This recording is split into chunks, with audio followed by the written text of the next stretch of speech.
जो क्वेश्चन दिया हुआ है वो है calculate acceleration of the block and the force of friction between them. देखो टू ब्लॉक्स आर देयर, दो ब्लॉक है। एक जो ब्लॉक है उसमें मास कितना है 5 kg और दूसरा ब्लॉक जितना है वो है कितना है 10 kg है। ठीक है, देखो ऊपर वाला जो ब्लॉक है ना, जो इस ब्लॉक पे एक फोर्स एक्ट हो रहा है। कितना फोर्स एक्ट हो रहा है सोचो, 50 न्यूटन फोर्स एक्ट हो रहा है। ठीक है, और इन दोनों ब्लॉक के बीच में जो फ्रिक्शन कोएफिशिएंट है वो कितना है, वो है 0.4। ठीक है, तो हमें जो सॉल्व करना है कि फ्रिक्शन फोर्स कितना एक्ट हो रहा है इन दोनों ब्लॉक के बीच में और एक्सेलरेशन कितना हो रहा है। ठीक है, ये दो जो ब्लॉक है ना, दोनों ब्लॉक का एक्सेलरेशन कितना है। तो पहले हमें मानना पड़ेगा, लेट अस कंसीडर, पहले हमें मानना पड़ेगा let the blocks are moving together, blocks are moving together. मतलब हम पहले सोच लेते हैं कि ये दोनों ब्लॉक ना एक साथ चल रहा है। अगर ये दोनों ब्लॉक एक साथ चल रहा है, ठीक है, देखो दोनों ब्लॉक अगर एक साथ चल रहा है तो इन दोनों का एक्सेलरेशन कितना होगा, कॉमन एक्सेलरेशन कितना होगा। अरे सोचो ना, हमने कितना फोर्स एक्ट किया, सोचो हमने फोर्स एक्ट किया 50 न्यूटन ऊपर वाले ब्लॉक पे।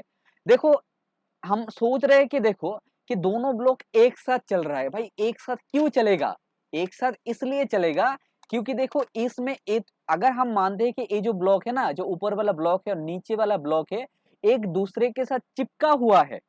ठीक है, एक दूसरे के साथ अटैच्ड है।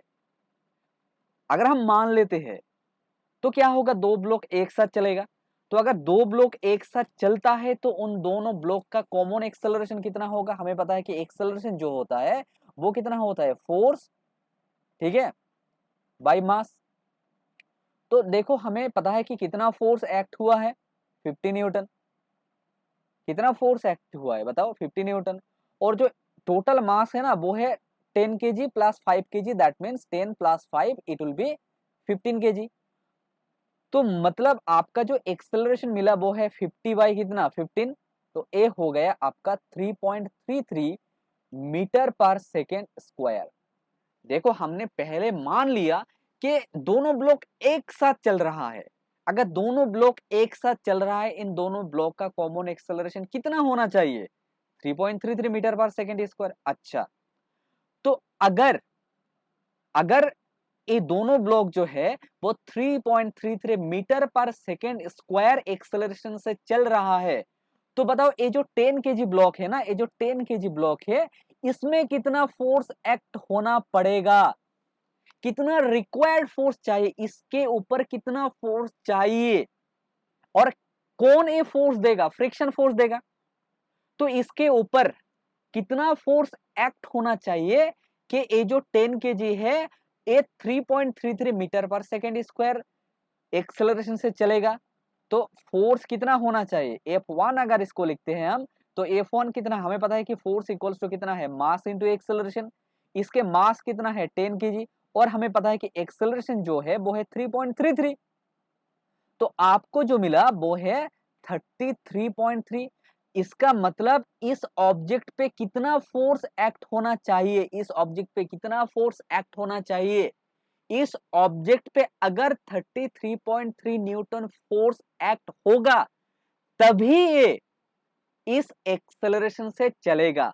और कौन ये फोर्स देगा, किसने ये फोर्स देने का जरूरत समझेगा, ये जो फोर्स एक्ट होगा फ्रिक्शन के लिए।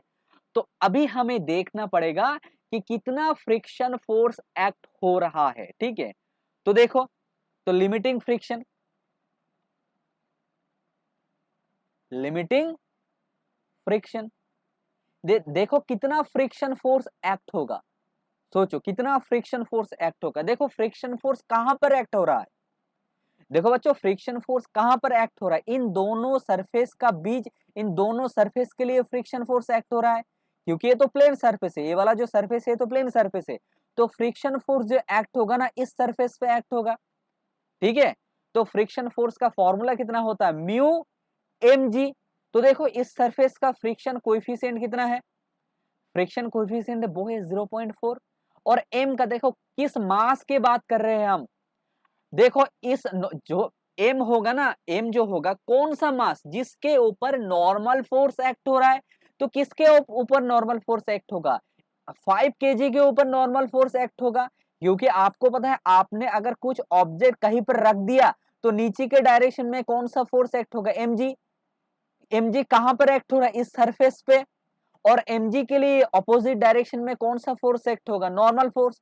तो mg जो एक्ट हो रहा है इस ये जो पहले वाला ऑब्जेक्ट है नीचे के हिस्से पे एक mg फोर्स एक्ट कर रहा है, इसी दौरान ऊपर की दिशा में एक फोर्स एक्ट होगा, कौन सा फोर्स? Normal force. तो हमें पता है कि भाई ये नॉर्मल फोर्स का वैल्यू कितना है, हमें पता है कि फ्रिक्शन फोर्स का फॉर्मूला कितना होता है? म्यू एन, और एन का वैल्यू कितना होता है? mg। कौन सा मास? ए वाला मास, ए वाला मास। तो अगर इसको हम सॉल्व करेंगे ना तो म्यू का वैल्यू है 0.4, एम का वैल्यू है 5 kg और जी का वैल्यू है कितना? देखो आपको मिल गया ना, जी का वैल्यू कितना है? 10 है। तो इसका मतलब आपका जो फ्रिक्शन फोर्स मिला आपको इन दोनों सरफेस का बीच में, इस दोनों सरफेस के लिए जो फ्रिक्शन फोर्स मिला आपको मिला कितना? 20 न्यूटन।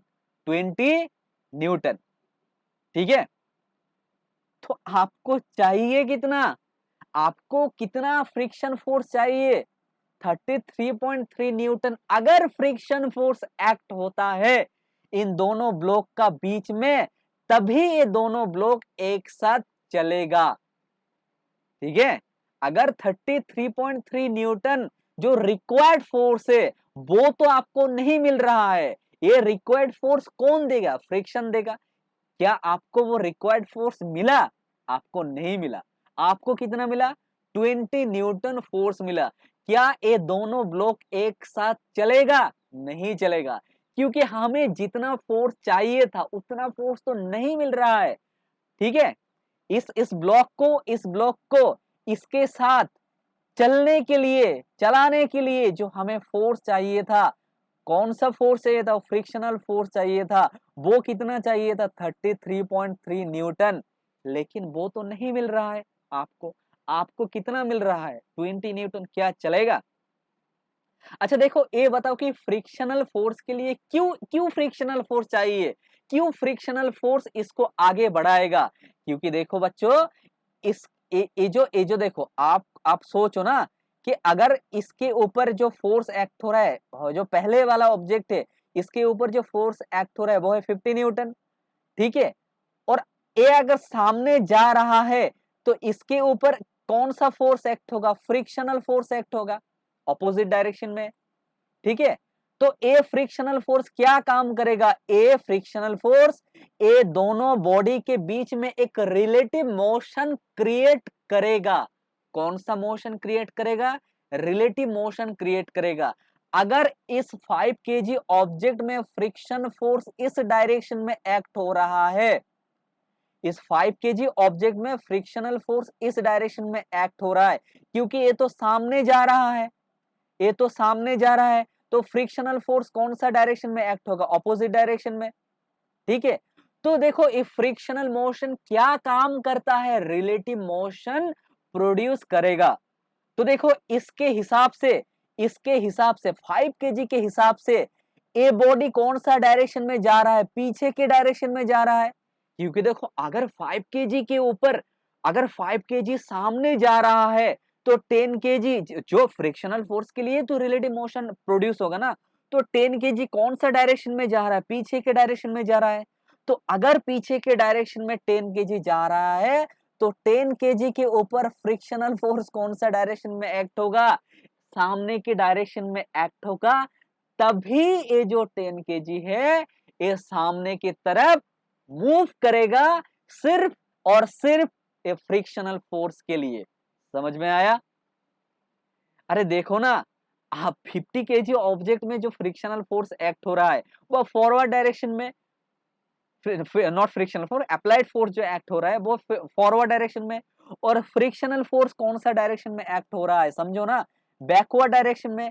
अगर फ्रिक्शनल फोर्स बैकवर्ड डायरेक्शन में एक्ट हो रहा है तो 5 kg के रिस्पेक्ट में जो 10 kg का रिलेटिव मोशन है वो कौन सा डायरेक्शन में? तो 5 kg ऑब्जेक्ट के ऊपर जो इंसान खड़ा हुआ है वो सोचेगा कि जो 10 kg ऑब्जेक्ट में है वो पीछे की तरफ जा रहा है।